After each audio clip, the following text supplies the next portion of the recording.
সুপ্রিয় দর্শক, আসসালামু আলাইকুম। সবাইকে স্বাগত জানাচ্ছি আজকের গুরুত্বপূর্ণ সংবাদে। প্রথমেই জানিয়ে দিচ্ছি সংবাদ শিরোনাম, পরে বিস্তারিত। বাংলাদেশের রাজনৈতিক অঙ্গন আবারও উত্তপ্ত হয়ে উঠেছে। সম্প্রতি প্রধান উপদেষ্টা এবং সেনাপ্রধানের মধ্যে একটি গুরুত্বপূর্ণ বৈঠক অনুষ্ঠিত হয়েছে। এই বৈঠক ঘিরে দেশজুড়ে আলোচনা তীব্র আকার ধারণ করেছে।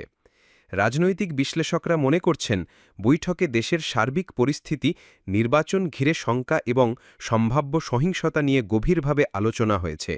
এমন এক সময় এই বৈঠক অনুষ্ঠিত হল যখন আওয়ামী লীগ নির্বাচনের আগেই মাঠে নামার নতুন কৌশল হাতে নিয়েছে। সূত্র বলছে, দলটি এখন তিনটি বড় লক্ষ্য সামনে রেখে তাদের কার্যক্রম পরিচালনা করছে। এর নেতৃত্ব দিচ্ছে আওয়ামী লীগের সঙ্গে সংশ্লিষ্ট একটি বিশেষ গবেষণা সংস্থা সিআরআই বা ক্রস রিসার্চ ইনস্টিটিউট। নির্বাচন ভণ্ডুল করার অভিযোগ বহুদিন ধরেই শোনা যাচ্ছে। কখনো ঝটিকা মিছিল, কখনো গেরিলা বাহিনী নামানো, আবার কখনো আন্দোলনের ভেতরে ঢুকে অস্থিরতা সৃষ্টি করা। এসব চেষ্টা করেও দলটি বড় কোনো সুবিধা করতে পারেনি। তাই এবার তারা নতুন পরিকল্পনা নিয়েছে। বিশেষ সতর্কতা গোয়েন্দা তথ্য থেকে জানা গেছে, আওয়ামী লীগ মাঠে গেরিলা বাহিনী নামানোর পরিকল্পনা করেছিল। এজন্য কিছু বিশেষ দলকে প্রশিক্ষণও দেওয়া হয়েছিল বলে অভিযোগ রয়েছে। তবে শেষ পর্যন্ত সেই পরিকল্পনা বাস্তবায়িত হয়নি। নানা কারণে এই কৌশল ভেস্তে যায়। কিন্তু পরিকল্পনা ভেস্তে গেলেও দলটি নতুন ছক কষতে শুরু করেছে। আওয়ামী লীগের সর্বশেষ লক্ষ্য হল ঢাকায় অন্তত ২০ লাখ মানুষ জড়ো করা।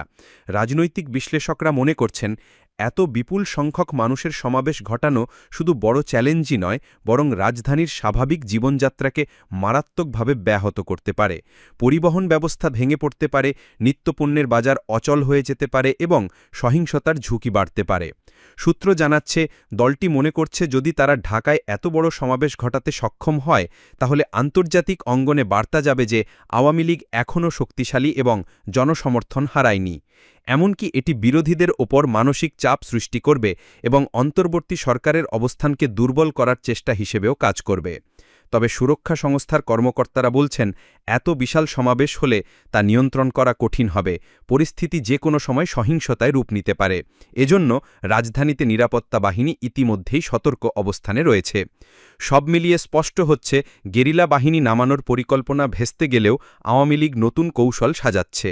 ঢাকায় ২০ লাখ মানুষের সমাবেশ ঘটানোর উদ্যোগ তাদের রাজনৈতিক কৌশলের সবচেয়ে বড় অংশ হয়ে উঠেছে।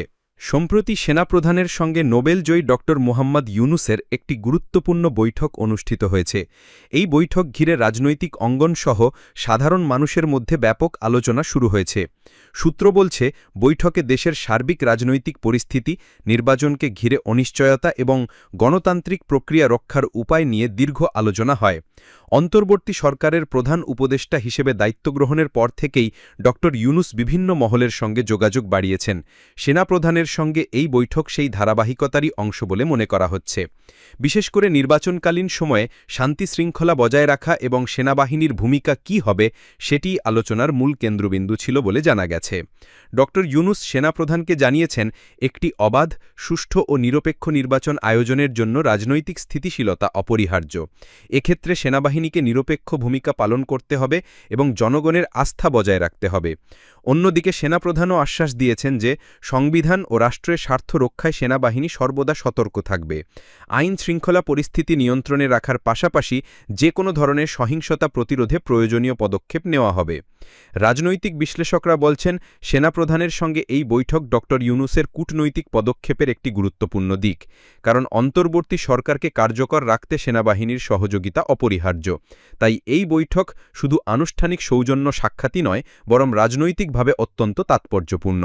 যদিও বৈঠক শেষে কোনো পক্ষ আনুষ্ঠানিকভাবে বিস্তারিত কিছু জানায়নি, তবে আলোচনায় মূলত জাতীয় নির্বাচন, রাজনৈতিক স্থিতিশীলতা এবং দেশের নিরাপত্তা পরিস্থিতি নিয়েই আলাপ হয়েছে বলে অনুমান করা হচ্ছে।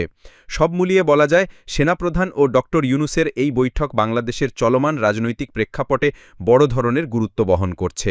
আগামীর পথ চলা এবং নির্বাচনের গতি কোন দিকে যাবে, তার অনেকটাই নির্ভর করবে এই ধরনের আলোচনার ওপর।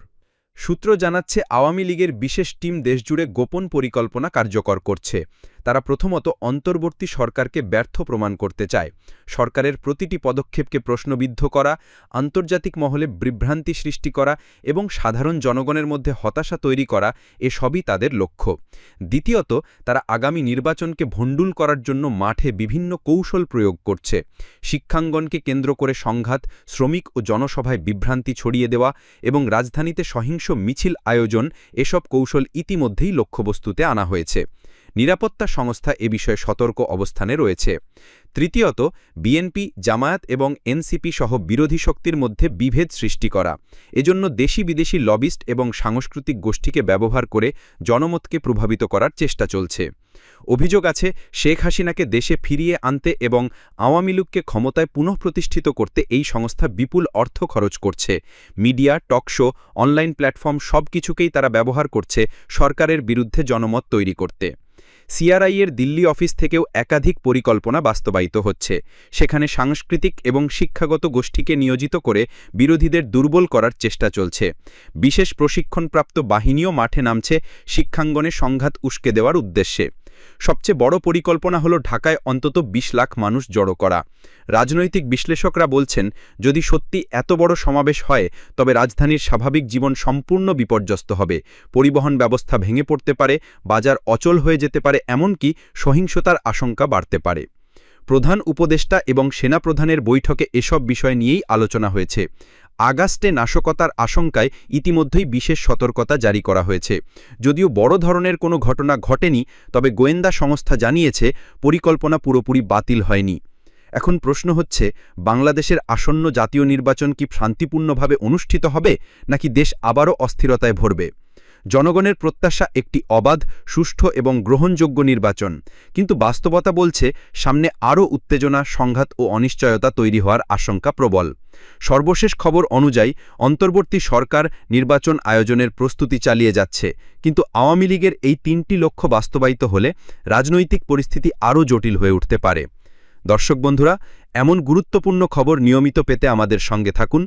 ভিডিওটি ভালো লাগলে লাইক দিন, কমেন্টে আপনার মতামত জানান এবং সর্বশেষ খবর সবার আগে পেতে চ্যানেলটি সাবস্ক্রাইব করুন।